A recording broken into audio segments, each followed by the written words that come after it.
Bien, ici, si vous arrivez à passer un peu devant, regardez la Pietà, cette magnifique sculpture de Michel-Ange. Il va la sculpter, il a à peine 22 ans, 23 ans. Imaginez ça, ce travail. Pour un jeune gars de cet âge-là, Michel-Ange, c'est un génie complet, c'est un super génie. Il est sculpteur, il est peintre, il est architecte, il est poète. Et dans tout ce qu'il entreprend, il le fait très bien. Hein? Et quand il sculpte ça, il va la présenter, c'est le cardinal Lagrola. Il avait trouvé ce bloc de marbre à Carrare. Vous savez où c'est Carrare? C'est vers Florence. C'est une énorme carrière de marbre d'une pureté exceptionnelle qui est blanc, le marbre de Carrare. Et il trouve ce marbre d'une pureté justement exceptionnelle et il dit là-dedans il y a une Pietà. Le cardinal Lagrola lui donne 400 écus et il commence à la sculpter. Quand il la présente, on attend midi à cause du soleil, qu'elle soit à la verticale pour qu'il illumine toute la scène, mais surtout, il tire la corde qui recouvre de pièces de tissu cette œuvre et les gens sont stupéfaits, hein, surpris de cette beauté, hein, de cette sculpture gigantesque. Et bien sûr, il y a quelqu'un qui dit, mais c'est pas possible qu'un jeune gars de 23 ans, il peut faire ça.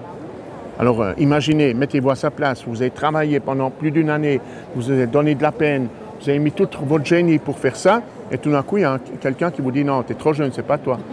C'est clair qu'il est vexé, offensé, et il attend. Il dit alors qu'il se présente celui qui a fait cette œuvre-là. Et bien sûr, le soir, personne ne revendique la paternité.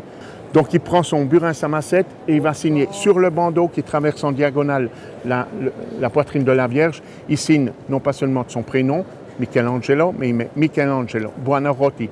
Je suis florentin et c'est moi qui l'ai fait. Il est tellement fâché qu'il rajoute tout ça. Et ça part du corps du Christ jusque sur l'épaule de la Vierge où il y a cette inscription qui a été faite par Michel-Ange. C'est la seule œuvre qu'il a signée. Et si vous regardez le visage de la Vierge et regardez la position, déjà là, elle présente non plus son fils, mais le Fils de Dieu. Elle a les mains ouvertes. En plus, la délicatesse que elle n'est pas digne de toucher le corps de son fils physiquement. Elle prend une pièce de tissu qu'elle met sous l'aisselle. Si on arrive à voir, ses doigts sous son aisselle ne reposent pas directement contre le corps de Jésus, mais tiennent le linceul qui va emballer son corps pour ne pas avoir un contact physique direct avec lui. Mais également le visage de la Vierge. Regardez ce visage, il est jeune. Il est même plus jeune que son fils. Elle a 20 ans, là. Ce visage, il est d'une jeune demoiselle, pas d'une femme qui normalement devrait en tout cas avoir à la mort de son fils à peu près une cinquantaine d'années. Donc, pourquoi ça? On a demandé à Michel-Ange pourquoi. Il a dit l'éternité d'un l'âge, mais également parce que la Vierge Marie n'a pas été touchée par le péché originel. C'est le péché originel qui nous fait vieillir, qui nous fait naître, grandir, vieillir et mourir.